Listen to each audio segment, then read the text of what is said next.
په دې پنجاب کې یو واقعه شوې ده. یو کس ته خپله لور یې مړه کړې ده. تقریبا د 7 کالو د خپله ماشومه بچی یې مړه کړې ده. او داسې 7 ورځو داسې د جهالت کار یې کړی ده لکه پخوانو جاهلانو به چې کولو. یو ځل یو صحابي نبی کریم صلی الله علیه وسلم مبارک ته راغو. ایمان یې راوړی و، صحابي مبارک ته نه جوړ شوی و، خو لیکن خپله واقعه یې کوله. وی صیب تاسو چې نه وی رغلي نو څه د جهالت دور و. وی ما خپله لور هغه مې خپلې بیبي ته ووی چې دا لور سینګار کا. وی لور مې وی زه چېرته ومه چې راغمه نو کور کې مې یو بچی وه ماشومه ګرځېده. ما ته دا څوک ده؟ وی دا ګاونډی ده. نو یې ما نه یې پټوله خو هغه بیا غټه شوه. نو داسې د جهالت ټیم وی چې زه راغمه نو وی پوه شومه چې دا خو مې لور ده. نو وی ده هغه غیرت راکې راغو، پښتو راکې راغه. نو وی مور ته مې یووی چې دا لور سینګار که او دا د چکر له بوځم. نو بار ته مې روانه که. وی چې لاړمه صیب وی کنده مې ولکه نسته. وی دی لور مې راته وی بابا دا څه کوې؟ وی هغه مې کېنولې وه. وی ما وله کنده وویسته او کنده که مې واچول او دې چغې والې. وی د پاسه مې پې خاورې واړولې. نبی کریم صلی الله علیه وسلم مبارک ته چې دا خبره کی ده، نبی مهربان صلی الله علیه وسلم مبارک خفه شو. نو دې ظالم د جهل د هغې جاهلانو طریقه کړې ده. د 7 ورځو ماشومه هغه مړه کړې ده. او د څه د وجې نه؟ وی دا به څه خوري. د څه د وجې نه؟ وی زما دا لور به په بل چا وادېږي. ځناوره ته د چا نه پیدا یې؟ تا دا مور د چا لور ده؟ ته د چا نه پیدا شوې؟ دې ته غیرت وایي. قسم د اسلام راغو نو ښځو ته یې ګوره عزت ورکو. چې جهلو نو هغې ګوره د ښځې حقوق نه دي پېژندلي جاهلانو. اسلام راغو ښځو ته حقوق ورکل. اسلام راغو ښځو نه حاکمانې جوړې کې. اسلام راغو ښځو ته بادشاهي په کورونو کې ورکا. اسلام ما او تا ته دا طریقه ښایي چې ښځه به کور کې ناسته وي، خاوند به بارځي مزدوري به کوي، دې ښځې له به راوړي دا به کور کې مشره وي. ما او تا ته ګوره اسلام دا طریقه ښایي. او د اسلام نه چې علاوه نورې طریقې شي هغه به وایي ښځې بازار ته بوځئ، اب وایي ښځو ته وایي لوپټۍ لرې کوئ، اب ښځو ته څه وایي مزدوریانې کوئ، جهازونو کې ګرځئ، جهازونو کې پایلټانې شئ. لکه دا ژوند ده، دا خو حیوانات دی، دا خو د حیوانتوب ژوند ده. قسم ده ته د یو ښځې نه پایلټه جوړه که، خو صرف دا به کوي پیسې به راوړي.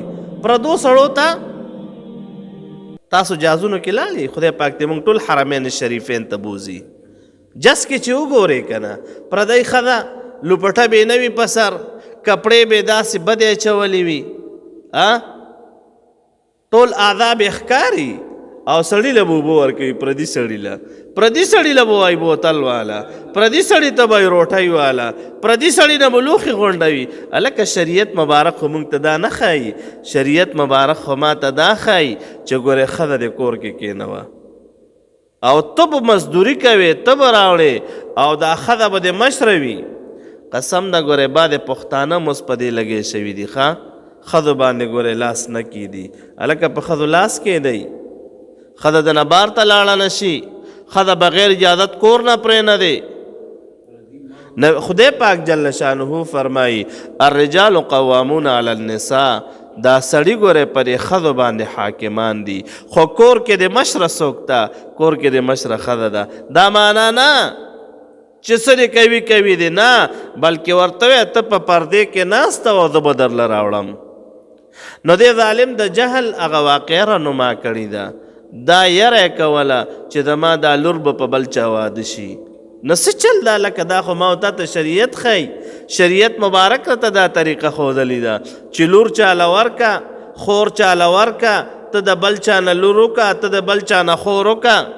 هلکه ته کوم ځای پیدا شوې که ستا د پلار له چا ښځه نه وې ورکړې نو ته به چېرته کې ګرځېدې او تا پلار له چا لور نه وې ورکړې او یا دا چې بعد خلک د جاهلیت هغه واقعه رانما کی چې زما دا لور به سخري هلکه خدای پاک جل شانه چې تا له رزق درکوي نو ستا دې بچي له هم رزق ورکولی شي قرآن شریف کې الله پاک جل شانه فرمایي ولا تقتلوا اولادکم من خشیت املاق تاسو خپل بچي د وجې د فقر نه مه مړوئ ولې الله پاک جل شانه چې تاله رزق درکوي نو دې بچي له به دې ولې نه ورکوي او بل خدای پاک جل شانه فرمایي وما من دابة فی الارض الا علی الله رزقها داسې یو زنده سر په ځمکه باندې نشته چې د هغې رزق په الله پاک جل شانه باندې نه وي